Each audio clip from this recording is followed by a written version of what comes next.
এখন ওনারা কোন স্তরের গবেষক হইল, রুহুকে ওনারা 5 ভাগ করছে।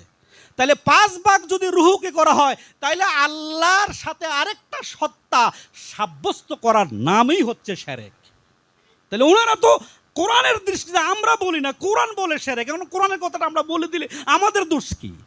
আপনারা রুহুকে 5 ভাগে ভাগ করে আপনারা শিরিক করছেন, কোরআনের ফতোয়া অনুযায়ী আপনারা শিরিক করছেন। এ থেকে ফিরে আসার জন্য বাবা জাহাঙ্গীর বা ইমান আল সুরি আপনাদেরকে সঠিক পথ দেখাইছে যে প্রাণীকুলের মধ্যে অন্য কোনো মধ্যে, কারণ রুহের কোনো ভাগ হয় না, রুহু হচ্ছে কি অখণ্ড, রুহের কোনো খণ্ড হয় না। খণ্ড হয় কিসের? খণ্ড হয় নফসের। তাই কোরআনে নফসের বহু বচন আছে আনফুস, রুহের বহু বচন কোরআনে নাই নাই নাই নাই নাই।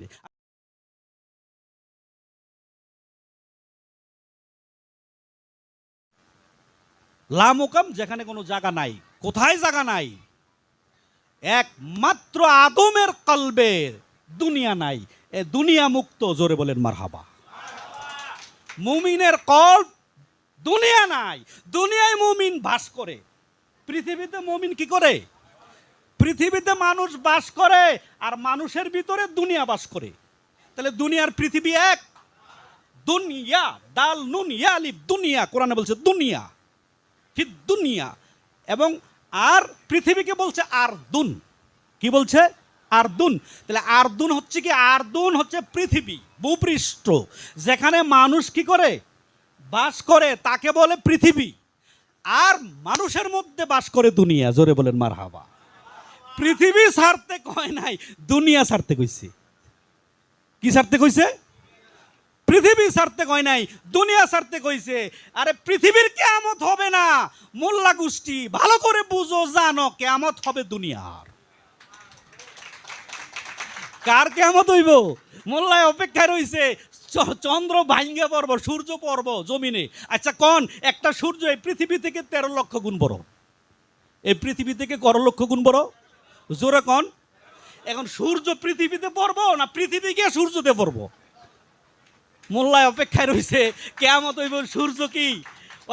অশামসি ওয়াল কামার, কোরআনে বলছে কাওয়াকিবুন তাসারাত। এগুলো সিটটা সিটটা পড়ব। কাওয়াকিব মানে আপনার ব্ল্যাক হোল, যেটাকে তারকা বলে, এই সূর্যের থেকে বড় আরো। জোরে কোন সুবহানাল্লাহ। ওগুলো সুইটটা বলে জমিনে পড়ব। এই জমিন পৃথিবী থেকে, এই জমিন থেকে পৃথিবী থেকে 13 লক্ষ গুণ বড় সূর্য। তাহলে সূর্যের মধ্যে পৃথিবী পড়ব নাকি পৃথিবীর মধ্যে সূর্য পড়ব? কত বড় গবেট হইলে এ ধরনের আজগুবি কথা আর কতকাল শোনাবেন? মানুষ এখন সচেতন হচ্ছে। বাবা জাহাঙ্গীর বাইমান আল শরীর দর্শন, তোমাদের সকল দর্শন ফালিয়াত মাকুহু ফাহিজা জাহিকু ওয়ালা কুমুল ওয়াইলু মিম্মা তাসিফুন। সত্যের দ্বারা তোমাদের অসত্য দর্শনকে বাবা জাহাঙ্গীর যখন ধাক্কা দিছে, সত্যের ধাক্কায় তোমাদের মস্তিষ্ক, তোমাদের মাথা চূর্ণ বিচূর্ণ হয়ে যাচ্ছে। তাই তোমরা গদি টিকাবার জন্য, তোমার দাদার গদি টিকাবার জন্য, তোমার বাবার গদি টিকাবার জন্য, তোমার গদি টিকাবার জন্য বাবা জাহাঙ্গীরের বিরুদ্ধে কথা কও। গদি থাকবে না, নইলে গদি থাকবে না।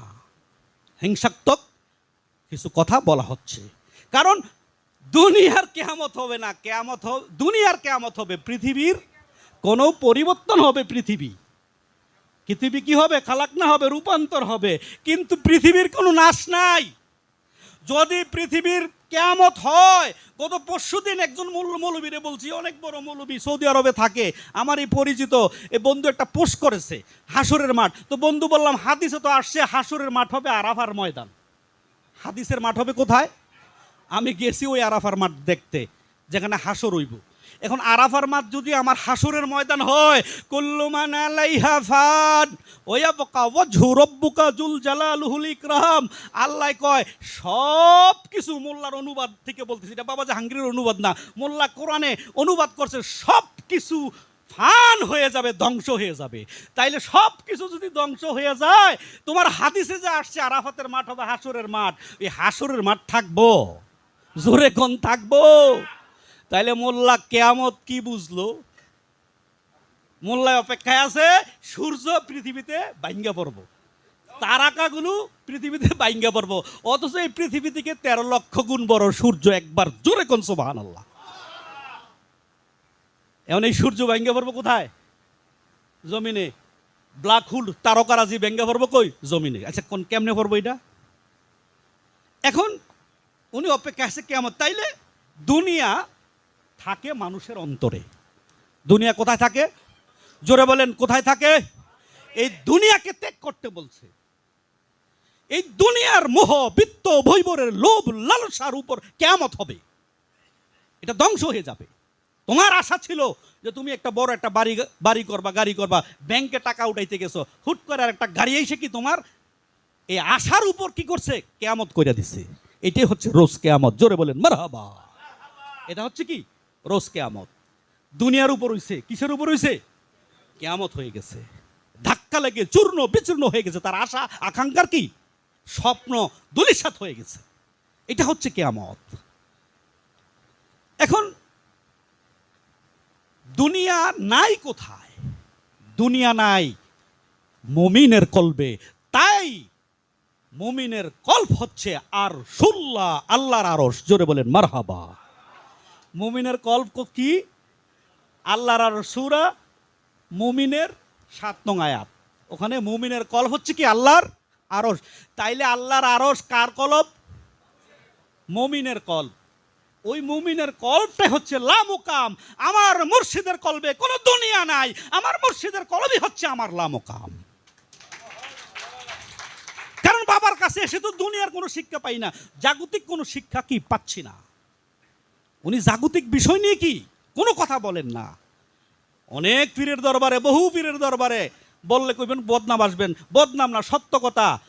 সেখানে কি জারফুক তাবিজ তুম্বা আসেনিও? জারফুক তাবিজ তুম্বা আমাদের এনে আসেনি?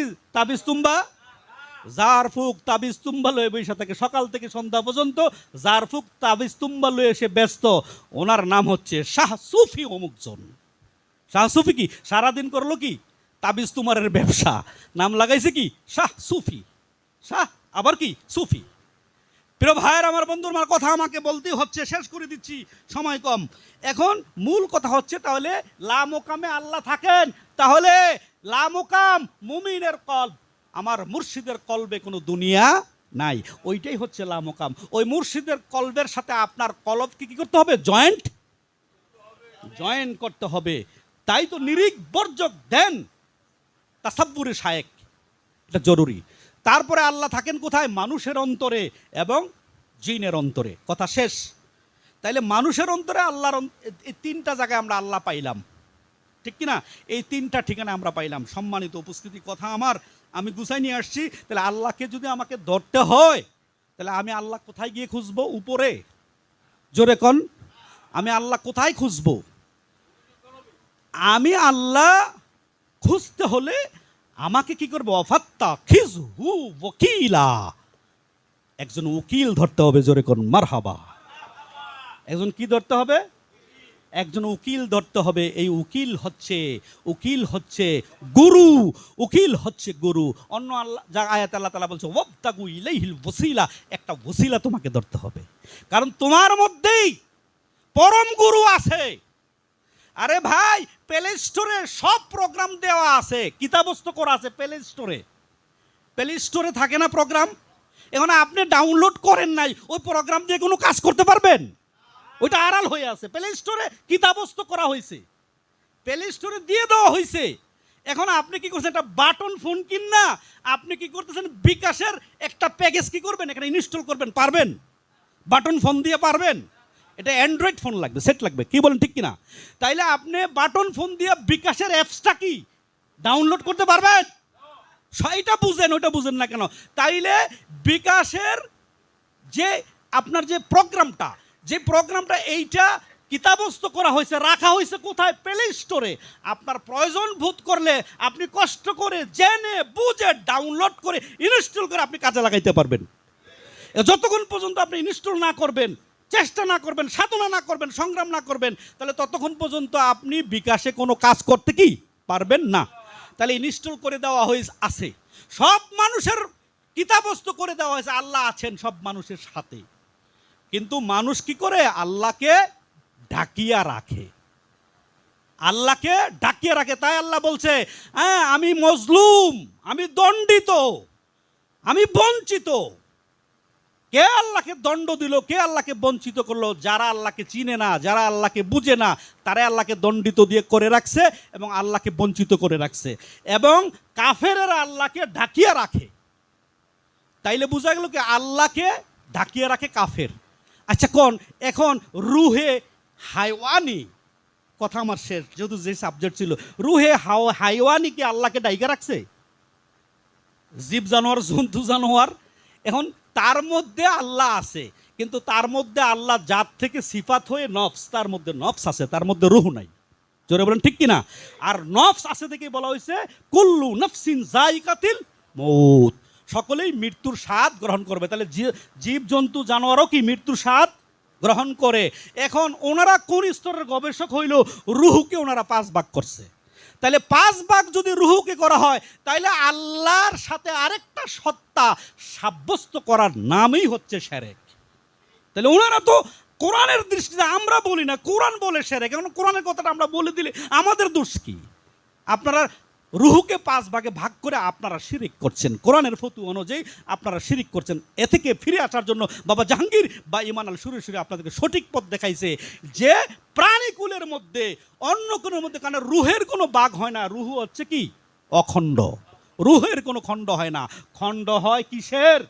খণ্ড হয় নফসের। তাই কোরআনে নফসের বহু বচন আছে আনফুস, রুহের বহু বচন কোরআনে নাই নাই নাই নাই নাই। আর ওনারা রুহুরে কি কত বড় সাধক, রুহুরে কি করছেন 5 স্তরে ওনারা ভাগ করে রাখছেন। তাইলে ভাগ হয় নফসের, সকল কিছুর মধ্যে নফস আছে, মৃত্যু স্বাদ গ্রহণ করে নফস। তাইলে এবং আরেকটা কথা বলে দিচ্ছি, ওই আপনার মানুষ এবং মানুষ ছাড়া আর কারো মধ্যে খন্নাসও নাই। জোরে বলেন মারহাবা। তাইলে জীব জানোয়ারের মধ্যে কি খন্নাস আছে মনে করেন? খন্নাস নাই। পাথরের মধ্যে খন্নাস আছে। তাহলে পাথরের মধ্যে যদি খন্নাস থাকে, আপনারা বলুন, যারা এই পাথরকে যারা রুহে জামাদি বলে বলেছেন, আপনারা বলুন পাথর কে সাধনা করে সে খন্নাসকে কি করবে? নিয়ন্ত্রণ করবে। তাহলে তার তো সাধনা থাকা দরকার, সে খন্নাসকে নিয়ন্ত্রণ করবে। একজন জানোয়ার, একটা জানোয়ার রুহে হাইওয়ানি যদি হয়ে থাকে, তাহলে রুহে হাইওয়ানি কোন সাধনা করে খন্নাস মুক্ত হইয়া সে কি করবে? জাগ্রত করবে রুহুকে। এই ধরনের সাধনা তো কোরআনে থাকতে হবে। ছাগলের সাধনা করাইতে হবে, বকরির সাধনা করাইতে হবে, পাথর গাছপালা তরুলতাকে সাধনা করাইতে হবে। এই সাধনার কথা আল্লাহ তাআলা কোরআনে মিন শাররিল ওয়াসওয়াসিল খন্নাস, একমাত্র মানুষের অন্তরে খন্নাস কি আছে। তাহলে মানুষ ছাড়া আল্লাহও নাই, মানুষ ছাড়া শয়তানও নাই। রুহের বাগ যারা করলো, রুহের বাগ যারা করলো, আমি মনে করি বাবা জাহাঙ্গীর বা ইমান আল সুরে সত্যের ধাক্কায় তাদের গদি নড়ে গেছে। তাই তারা একটু কি চিল্লাফালা করছে। ইনশাআল্লাহ সত্যের বিজয় কি অবশ্যই হবে। প্রিয় উপস্থিতি, আমি কথা শেষ করছি। বাবা লালন সাইজির একটা কালাম দিয়ে আমি কথাগুলো শেষ করছি। লালন সাইজি বলছেন, মানুষ ছাড়া খেপারে তুই মূল হারাবি। মানুষ ছাড়া, তাহলে রুহে ইনসানি, রুহে ইনসানি, মানুষ ছাড়া খেপারে তুই মূল হারাবি। মানুষ বসলেই সোনার মানুষ হবি। উনি তো বললো না গরু ছাগলের মধ্যে রুহু আছে, গরু ছাগলের মধ্যে মূল আছে, পাথরের মধ্যে মূল আছে। কিভাবে আপনারা আপনার রুহে হাইওয়ানি কন, কিভাবে রুহে জামাতি কন, রুহে নাবাতি কন? তাইলে লাল বাবা লালন সাহেব বলছে মানুষ ছাড়া মূল হারাবি। তাহলে মূল কার মধ্যে আছে? আরে জোরে কন্যা কার মধ্যে আছে? মানুষের মধ্যে মূল আছে, গরু ছাগলের মধ্যে মূল নাই। মূল হচ্ছে রুহ। বাবা লালন সাইজু কি বললেন? মানুষের মধ্যে কি আছে? মানুষ ছাড়া খেপারে তুই মূল হারাবি। তাহলে মূল কার মধ্যে আছে? মূল হচ্ছে রুহু। মূল হচ্ছে কি?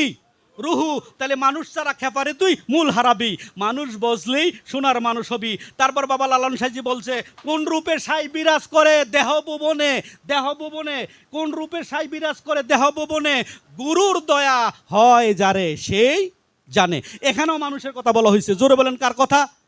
তাই মানুষের কথা বাবা লালন সাহেবের দর্শনে আমরা পাইলাম, রুহু শুধু মানুষের মধ্যেই উদ্ভাসিত হয়, বিকশিত হয়, প্রকাশিত হয় এবং নুজুল হয়। তাহলে গরু ছাগলের মধ্যে রুহু নুজুল হয় না। যে বা যারা রুহে হাইওয়ানি করেছেন, আমি মনে করব আপনাদের এই ভুল থেকে ফিরে আসা দরকার, কোরআনের দর্শনে আসা দরকার, বাবা জাহাঙ্গীরের দর্শনে না, মহানবীর দর্শনে ফিরে আসা দরকার। জোরে বলেন ঠিক না ঠিক? তারপরে জালাল আপনার রবি ঠাকুর, রবীন্দ্রনাথ ঠাকুর বলেছেন, আমারও হিয়ার মাঝে, আমারও হিয়ার মাঝে। উনি বলে নাই গরুর হিয়ার মাঝে, লুকিয়েছিলে তুমি, পশু পাখির হিয়ার মাঝে লুকিয়েছিলে তুমি, দেখতে আমি পাই নাই। উনি বলছেন আমার ওই হিয়ার মাঝে। তাহলে আমার ওই হিয়ার মাঝে রবি ঠাকুর বলেছেন আমার হিয়ার মাঝে লুকিয়েছিলে তুমি, তাইলে আমার মধ্যে রুহু আকারে তুমি লুকাইছিলা, দেখতে আমি কি পাই নাই। উনি তো গরু ছাগলের কথা বলেন নাই, উনি তো পাথরের কথা বলেন নাই। জোরে বলেন ঠিক না বেঠিক? তাহলে কিভাবে আপনার রুহুকে বাক করলেন? তাইলে রবীন্দ্রনাথ ঠাকুরের দর্শনের দিক দিয়েও কি আপনারা কি? জোরে কোন, আমার কথা শেষের দিকে। তারপরে কবি জালাল উদ্দিন বলেছেন মানুষ তুইয়া খোদা বোঝো, এই মন্ত্রণা কে দিয়াছে, মানুষ বোঝো কোরআন পড়ো পাতায় পাতায়।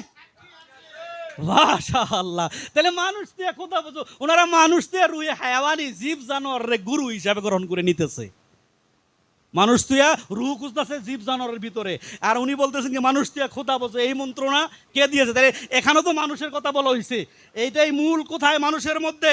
তারপরে কথা আমার শেষ, মানুষ ছাড়া খোদার কোনো দলিল নেই। এইটা কোন সাধকের জানি একটা লেখা, মানুষ ছাড়া খোদার কোনো কি নাই, মানুষ ছাড়া খোদার কোনো দলিল নাই। ওনারা খোদা পাইতেছে রুহুকে ভাগ করে, ওনারা কোথায় করতেছে, ওনারা জাত এবং সিফাতের অজ্ঞানতার মধ্যে আছে, ওনারা তাওহিদ এবং শিরকের অজ্ঞানতার মধ্যে আছে। সুতরাং আমরা পরিশেষে কথা বলে দিতে চাই, আপনারা কোরআনের দর্শনের আলোকে, নবী মুহাম্মদের দর্শন হচ্ছে আল কোরআন, এটা হচ্ছে স্ট্রাকচার। এই স্ট্রাকচারের বাহিরে যদি কেউ সুফি দর্শন ফকিরি করতে চায়, এটা অ্যাকসেপ্টেবল হবে না। কথা আমার শেষ। আসুন, বাবা জাহাঙ্গীর বা ইমান আল শরীফ আমাদের কি দিয়ে গেছেন? আমাদেরকে দিয়ে গেছেন জীবন্ত কোরআন। জোরে বলেন, জীবন্ত কোরআন আমাদেরকে দিয়ে গেছেন, জীবন্ত কিতাব। সেই কিতাব হচ্ছে বাবা বেদম ওয়ারশাল জাহাঙ্গীর। উনি যা বলেন, উনি যা প্রকাশ করেন, উনি যা বলেন, উনি যা প্রকাশ করেন, সেটাই হচ্ছে কোরআন, সেই জীবন্ত কোরআন। কথা শেষ।